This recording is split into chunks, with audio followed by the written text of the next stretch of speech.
Hi friends, welcome to my channel. ಇನ್ನು ಇವತ್ತು ಸೋಮವಾರ, ಟೈಮ್ ಆಗಲಿ 10 ಗಂಟೆ ಆಗ್ತಾಯಿದೆ. ಬೆಳಗ್ಗೆ ಬೇಗ ಎದ್ದು ಕೆಲಸ ಎಲ್ಲ ಮುಗಿಸ್ಕೊಂಡು ಇನ್ನು ಫೈನಲಿ ಹಾಸ್ಪಿಟಲ್ಗೆ ಹೊರಟಿದ್ದೀನಿ. ಟೆನ್ಷನ್ ಆಗ್ತಾಯಿದೆ.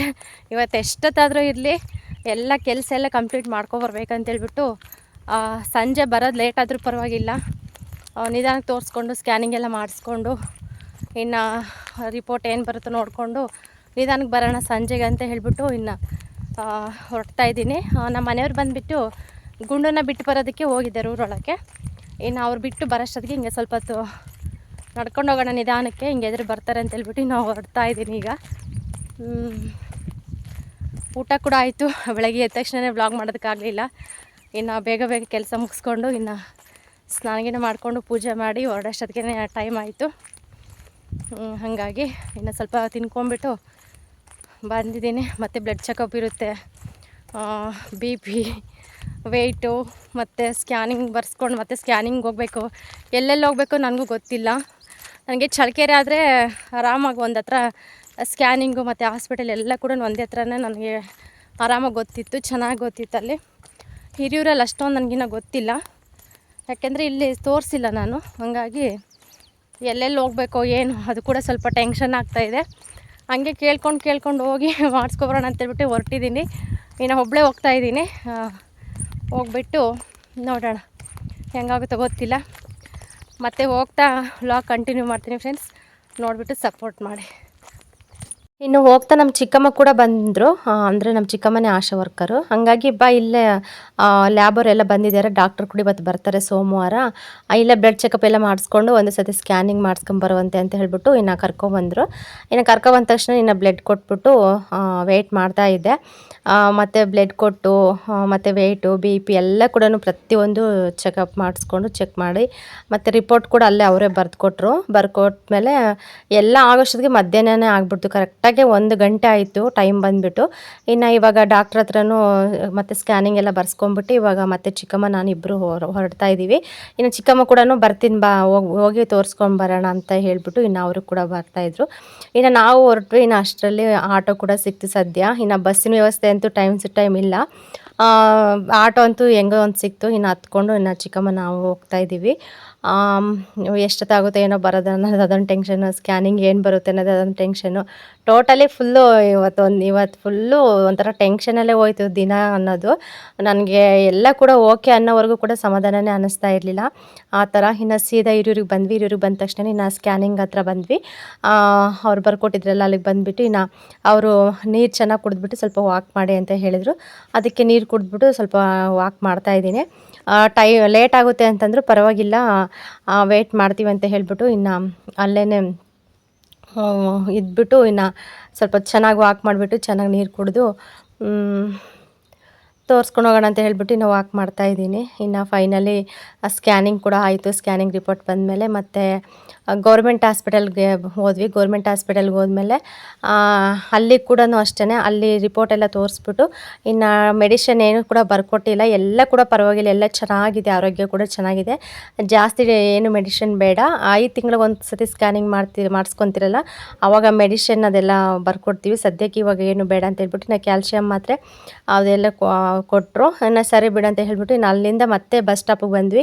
ಬಸ್ ಸ್ಟಾಪಿಗೆ ಬಂದು ಎಷ್ಟೊತ್ತು ವೆಯ್ಟ್ ಮಾಡಿದ್ವಿ ಗೊತ್ತಾ ಬಸ್ಸಿಗೆ. ಎಷ್ಟೊತ್ತಾದರೂ ಕೂಡ ಬಸ್ಸೇ ಬರಲಿಲ್ಲ. ಆಮೇಲೆ ಫೈನಲಿ ಲಾಸ್ಟ್ ಬಸ್ ಇದೆ ನಮ್ಮೂರಿಗೆ, ಒಂದೇ ಒಂದು ಬಸ್ ಬಿಟ್ಟಿದ್ದಾರೆ, ಗೌರ್ಮೆಂಟ್ ಬಸ್ ಡೈರೆಕ್ಟ್ ಊರೊಳಗೆ ಬರುತ್ತೆ ಇದು. ಅಷ್ಟೊತ್ತಿಗೆ ಸುಮ್ಮನೆ ತಲೆನೋವು ಅಂದರೆ ಸಿಕ್ಕಾಪಟ್ಟೆ ತಲೆನೋವು ಬಂದುಬಿಟ್ಟಿತ್ತು ನನಗಂತೂ. ನಿಜವಾಗ್ಲೂ ಭಾಳ ಟಯರ್ಡ್ ಆಗಿಬಿಟ್ಟಿದೆ. ನಾನು ಸುತ್ತಾಡಿ ಸಾಕಾಗ್ಬಿಟ್ಟಿತ್ತು. ಸುಮ್ಮನೆ ಹೆಂಗೋ ನಮ್ಮ ಚಿಕ್ಕಮ್ಮ ಇರೋದಕ್ಕೆ ತುಂಬ ಹೆಲ್ಪ್ ಆಯಿತು ನನಗೆ. ಹೆಂಗೋ ಇಬ್ಬರು ಸ್ವಲ್ಪ ಮಾತಾಡಿಕೊಂಡು ಹೋಗೋದು ಬರೋದು ಇದು ಮಾಡ್ತಿದ್ವಲ್ಲ, ಏನೂ ಅನ್ನಿಸ್ಲಿಲ್ಲ. ಇನ್ನು ಒಬ್ಬಳೇ ಅಂದಿದ್ರೆ ಸ್ವಲ್ಪ ಪರದಾಡಬೇಕಿತ್ತು. ಅವ್ರಿಗೆಲ್ಲ ಗೊತ್ತಿರುತ್ತಲ್ಲ. ಇನ್ನು ಹೋದ ತಕ್ಷಣ ಇನ್ನು ಡಾಕ್ಟ್ರ್ ಹತ್ರ ಹೋಗಿ ಅದೆಲ್ಲ ಇದು ಮಾಡಿಸ್ಕೊಂಡು ಇನ್ನು ಬಂದ್ವಿ. ಸೀದಾ ಊರೊಳಕ್ಕೆ ಹೋದ್ವಿ. ಬಸ್ ಊರೊಳಗೆ ನಿಲ್ಲಿಸುತ್ತಲ್ಲ, ಅಲ್ಲೇ ಇಳಿದ್ಬಿಟ್ಟು ಇನ್ನು ಮನೆ ಹತ್ರ ಕೂಡ ಹೋಗಿಲ್ಲ. ನಾನು ಅತ್ತೆ ಮನೆ ಹತ್ರ ಕೂಡ ಹೋಗಲಿಲ್ಲ.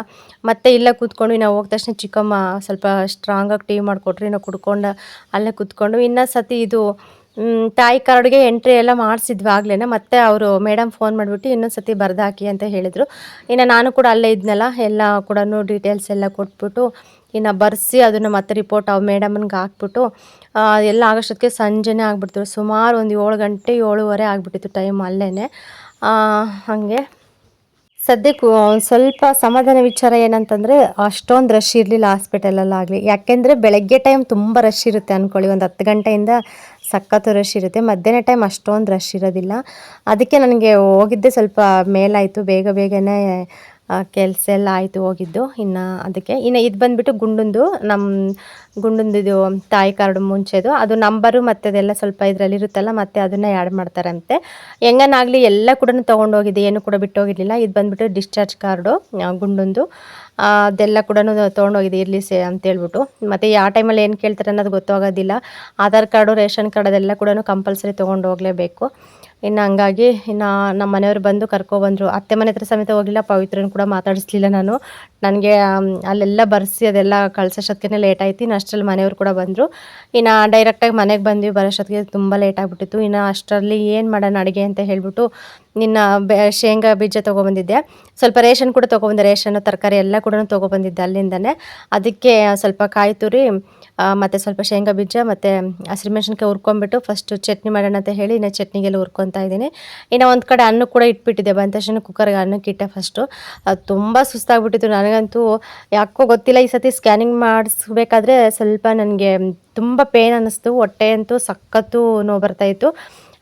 ಅಂದರೆ ಸ್ವಲ್ಪ ಅದು ಏನೋ ಕ್ಲಿಯರಿಟಿ ಗೊತ್ತಾಗೋದಿಲ್ಲ ಅಂತಂದರೆ ಸ್ವಲ್ಪ ಜಾಸ್ತಿ ಪ್ರೆಸ್ ಮಾಡಿ ಹೊಟ್ಟೆಗೆ ಒತ್ಬಿಟ್ಟು ಸ್ಕ್ಯಾನ್ ಮಾಡ್ತಾ ಇರ್ತಾರೆ ಅನಿಸುತ್ತೆ. ನಾನು ಸುಮಾರು ಸರಿ ಮಾಡಿಸ್ಕೊಂಡಿದ್ದೀನಿ, ಬಟ್ ನನಗೆ ಆ ಥರ ಎಲ್ಲ ಏನೂ ಫೀಲ್ ಅನಿಸಿರ್ಲಿಲ್ಲ. ಈ ಸತಿ ಅಂತೂ ಸಖತ್ತು ಪೇನ್ ಬಂದುಬಿಡ್ತು.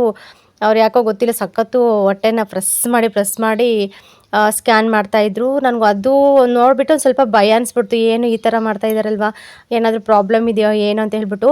ಆಮೇಲೆ ಎಲ್ಲ ಓಕೆ ಆಯಿತು. ಆಮೇಲೆ ಲಾಸ್ಟಲ್ಲಿ ಹಾರ್ಟ್ ಬೀಟ್ ಬಂತು. ಹಾರ್ಟ್ ಬೀಟ್ ಬಂದಮೇಲೆ ತುಂಬ ಸಮಾಧಾನ ಆಯಿತು.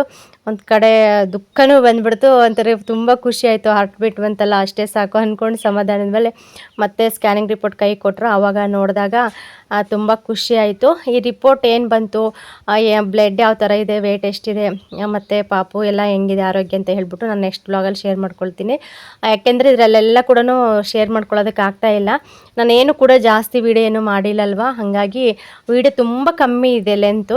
ನಾನು 2 ದಿನದ್ದು ಹಾಕೋಣ ಅಂದ್ಕೊಂಡೆ, ಮತ್ತು ವೇಟ್ ಮಾಡ್ತಾ ಇರ್ತೀರ ಅಂತ ಹೇಳ್ಬಿಟ್ಟು ತುಂಬ ಜನ ನನಗಿಂತ ನಿಮಗೆ ಜಾಸ್ತಿ ಇದು ಫಸ್ಟು ಹೋಗಿ ಹಾಸ್ಪಿಟಲ್ಗೆ ತೋರಿಸ್ಕೊಳ್ಳಿ ಅಂತ ಹೇಳ್ಬಿಟ್ಟು ಫೈನಲಿ ನಾನು ಹೋಗಿ ಬಂದಿದ್ದೀನಿ. ಎಲ್ಲ ಕೂಡ ಚೆನ್ನಾಗಿದೆ, ನಾರ್ಮಲ್ ಆಗಿದೆ, ಆರೋಗ್ಯವಾಗಿ ಕೂಡ ಇದ್ದೀನಿ, ಏನು ಟೆನ್ಷನ್ ಬೇಡ. ಮತ್ತು ಏನು ಎತ್ತಂತ ಹೇಳ್ಬಿಟ್ಟು ನಾನು ನೆಕ್ಸ್ಟ್ ವ್ಲಾಗಲ್ಲೇ ಶೇರ್ ಮಾಡ್ಕೊಳ್ತೀನಿ. ಫೈನಲಿ ಅನ್ನ ಚಟ್ನಿ ಆಯಿತು, ಬಿಸಿ ಅನ್ನ. ನಮ್ಮ ಮನೆಯವ್ರಿಗೆ ಹಾಕ್ಕೊಟ್ಬಿಟ್ಟು ಗುಂಡನಿಗೆ ಊಟ ಮಾಡಿಸಿ ನಾನು ಊಟ ಮಾಡಿ ಫಸ್ಟ್ ಹೋಗ್ಬಿಟ್ಟು ಮಲ್ಕೊಂಡು ಸಿಗೋಣ ಫ್ರೆಂಡ್ಸ್ ನೆಕ್ಸ್ಟ್